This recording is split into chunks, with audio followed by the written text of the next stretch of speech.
여러분 반갑습니다. 여러분의 멘탈 전도사 천마스입니다. 어느새 또 이렇게 아침이 밝아오네요. 피곤한 하루일 수도 있죠. 아침 일찍 일어난다는 자체가 힘듭니다. 5시에서 6시 정도 이상하는 분들이 꽤 있을 텐데 뭐 일찍 일어나서 하루를 일찍 시작하면 좋을 것 같습니다. 날이 추우니까 좀 움츠러질 수도 있을 거예요. 제가 살다 보니까 이런 얘기를 하더라고요. 틀린 말을 좀 하는 사람이 있어. 틀린 말을 해놓고 약간 우기는 사람이 있습니다. 틀린 말을 해놓고 우기는 사람, 절대 설득하지 마라. 그런 이야기를 하더라는 거죠. 빈수레가 요란하다라는 속담이 있어요. 이런 실속 없는 사람이 오히려 더욱 자신만만하면서 아는 체 아는 교를 일컫는 속담입니다. 어째서 제대로 알지 못하는 이들이 더 큰 자신감을 갖고 떠드는 걸까요? 이는 바로 그 더닝 크루거 효과랍니다. 더닝 크루거 효과입니다. 이 코넬대 심리학과 연구진의 실험에 따르니까 능력이 부족한 사람은 자신을 과대평가하고 능력이 뛰어난 사람이 자신을 과소평가하는 아주 독특한 심리적인 경향이 나타났다고 합니다. 연구자들은 운전과 체스, 테니스, 문법 지식, 논리적 사고력 등에서 테스트를 했는데 실제 점수가 낮은 참가자일수록 오히려 자기 점수에 대한 기대치가 높았고 실제 점수가 높은 참가자일수록 자기 점수에 대한 기대치가 낮았다고 합니다.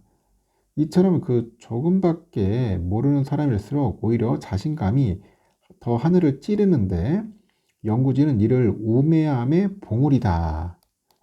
우매함의 봉우리라고 합니다. 이후 더 많은 배우고 익힌 후에야 우매함의 봉우리에서 내려오게 되고 자신이 아는 게 전부가 아니라는 사실을 깨닫게 되는 거죠. 이처럼 우매함의 봉우리에 오른 다시 말해서 목소리만 큰 바보를 우리 주변에서도 쉽게 만날 수가 있다고 해요. 만약 여러분이 그런 사람을 만났다면 그의 잘못된 주장을 하나하나 반박하는 대신에 그가 아직 그냥 우매함의 봉우리에 있구나 하고 속으로 웃어주면서 넘어가 주자는 겁니다. 우매함의 봉우리에 있는 사람은 아무리 설명을 해도 결코 설득되지 않고요. 그를 설득하려는 사람이 오히려 더 큰 스트레스만 받게 됩니다. 우매함의 봉우리에 있는 사람은 언젠가 그 우매함 때문에 큰 낭패를 보고 그제서야 자신이 얼마나 무식한 사람이었는지 깨닫게 된다는 거 참고하셨으면 좋겠습니다. 그러면은 또 삼성과 다양한 소식들이 좀 있습니다. 삼성도 올라탔다 그런 이야기가 있어요. 주식시장에서 로봇 테마의 열기가 좀 뜨겁습니다. 글로벌 빅테크랑 국내 대기업들의 투자 소식이 이어지고 있는데 대장주 삼성전자도 로봇 테마에 올라탔어요. 작년에는 한국 주식장을 주도한 이 조선하고 방산 이 분야에서도 로봇 활용에 적극적으로 나서고 있는 데다가 AI하고 직결되는 산업이라서 올해 주도 테마로 부상도 점쳐지고 있습니다. 한국거래소 따르니까 레인보우 로보틱스는 올해 들어서 이 거래일 동안 43.21% 급등을 했어요. 급등을 해가지고 지난 3일 23만 3천 원에 거래 마쳤고 새 첫 거래일인 2일에는 상한가를 치고 이튿날에는 3일에 10.17% 추가로 올랐습니다. 이렇게 삼성전자가 레인보우 로보틱스를 자회사로 편입한다는 소식이 작년 12월 31일 전해지면서 레인보우 로보틱스 주가를 끌어올리더라고요. 삼성은 23년 1월 처음으로 레인보우 로보틱스에 590억을 투자하면서 지분 10.2%를 확보했고요. 같은 해 3월에 278억 추가 투자로 지분율을 14.7% 늘렸습니다. 이에 대해서 이번에는 레인보우 로보틱스의 수뇌부가 보유한 지분에 대해서 이 콜옵션을 일부 행사하는 것 같아요. 콜옵션 일부 행사해서 지분율 35%의 최대 주주로 올라서고 레인보우 로보틱스를 연결 자회사로 편입하기에 이르렀다고 합니다. 삼성은 국내 최초 2족 보행 로봇 큐보를 개발한 레인보우 로보틱스의 협동 로봇과 양팔 로봇, 자율 이동 로봇 분야의 성장 가능성에 이제 주목을 합니다. 레인보우 로보틱스의 최첨단 휴머노이드 로봇 개발을 지원할 것이라고 예상을 했고, 삼성전자는 한종희 부회장이 이끄는 디바이스 경험이죠, DX. 이 DX 부분의 직속으로 미래로봇 추진단을 신설을 했고요. 그 단장으로 그 램보 로보틱스 대표 이사를 세울 계획이라고 합니다. 삼성전자가 본격적으로 로봇 개발에 나서는 행보에 주시장도 환호를 했어요. 램보 로보틱스뿐 아니라 로봇 테마 전반적으로 지난 2일 급등세를 보였는데 그 3일에는 그 상승분을 그 상당히 반납했는데도 새해 들어서 이 거래일 동안에 두산 로보틱스가 그 25.2%, 그 SBB테크가 31.9%, 하이젠 RNM은 30.5%, 유진로봇 18.2%, 뉴로베카 7.6% 상승을 했죠. 로봇주가 들썩이는 모습은 작년 12월 말에도 여러 차례 볼 수 있었습니다.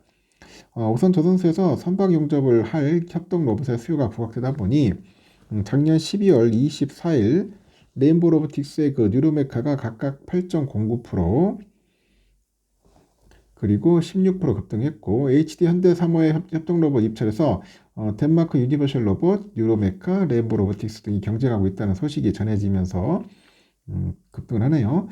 이미 HD 현대사모의 조선소는 50여 대의 협동 로봇이 설치되어 있습니다. 이렇게 조선과 함께 작년 한국 시장을 주도한 방산 분야도 대표적인 로봇 수요 사업 중 하나입니다. 주요 방산 기업인 LIG 넥슨은 고스트 로보틱스를 인수해서 전장용 로봇 개발에 박차를 가하네요. 레인보 로보틱스도 사적 보행 로봇을 방산용으로 납품한 경력을 갖고 있습니다. 그리고 작년 마지막 거래일에 그 지난달 30일에 엔비디아의 그 로봇 분야 진출 소식이 그 로봇주들의 주가를 들썩이게 하는 것 같아요. 그리고 저 AI 그 테마를 이끌고 있는 엔비디아가 올해 상반기에는 그 휴머노이드 그 로봇용 소형 컴퓨터 제슨 토르를 출시할 계획입니다. 하여튼 로봇주 투자 심리를 강하게 자극합니다. 테슬라는 작년 12월 휴머노이드 로봇 옵티머스의 2세대 모델 공개했고 기존의 모델보다 무게는 10kg 가벼워졌고 보행 속도는 30% 빨라졌습니다. 테슬라는 옵티머스를 전기차 공장에 투입한 뒤 내년부터 외부 판매용으로 양산할 계획이고요. 새해 첫 거래일인 지난 2일 주식시장의 주도주로 로봇과 우주, AI 소프트웨어, 전력기기 등과 관련된 정보를 꼽아요. 그러면서 공통점은 소프트웨어 테마에 포함된 코스닥 종목이라는 점으로 1월에는 소프트 AI하고 그리고 코스닥 종목이 강세를 보였고요. 소프트 AI란 AI를 적용한 서비스나 재화를 공급하는 걸 뜻하고 로봇도 여기에 포함된다고 합니다. 참고하시면 좋을 것 같습니다.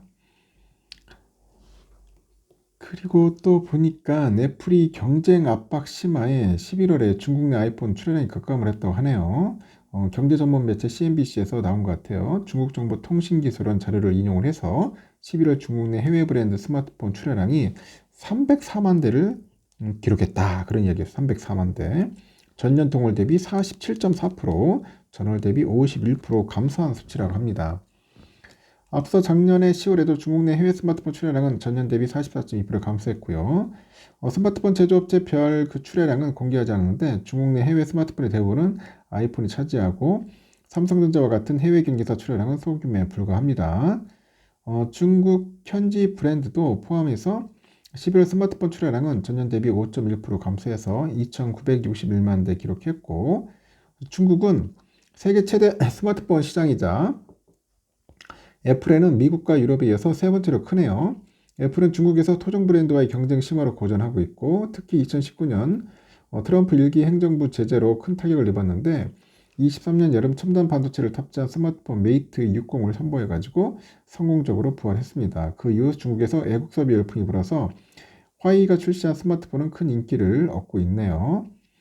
그 여파로 애플은 판매량이 감소해서 작년 2분기에 중국 5대 스마트폰 생산업체 안에 들지 못했고 아이폰 16이 출시된 3분기에는 15.8%의 시장 점유율을 기록해서 2위를 차지했습니다.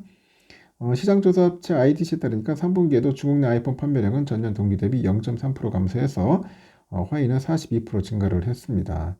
작년 3분기 애플의 중화권 매출은 150억 3,300만 달러, 전년 동기 대비 소폭 감소. 시장 전망치도 못 미쳤고 실적 발표 당시에 팀쿡 그 CEO는 회사가 중국 정부의 경제 부양책을 주시하고 있다고 합니다. 중국의 경기 둔화랑 디플레이션 그 리스크로 소비자들이 지출에 신중을 기하고 있다는 거죠. 애플은 그 작년에 그 가을이죠. 아이폰 16 출시와 함께 AI 시스템인 애플의 인텔리전스를 최초로 선보였고요. 그 이후로 주요 기능을 순차적으로 공개하네요. 최근에는 핵심으로 꼽히는 챗봇, 챗GPT를 통합했고요. 그런데 중국에서는 규제에 막혀가지고 아직 AI 기능이 제공되지 않아요. 그러는 동안 중국 현지 경쟁사들은 자체 AI 기능을 적극적으로 내놓고 있다는 겁니다. 애플은 오는 4일부터 7일까지 중국에서 아이폰을 비롯해서 주요 제품에 대한 할인 행사를 통해서 아이폰 16 프로랑 프로맥스 모델 가격을 500위안 인하하기로 했다고 하는 것 같아요. 이에 대해서 판매 촉진을 위한 조치라는 이야기도 있는 것 같습니다. 그래서 요즘 상당히 애플도 힘들고 있다. 그렇게 알고 계시기 바랍니다. 여기까지 하겠습니다, 여러분. 다음 시간에 뵙도록 하겠습니다.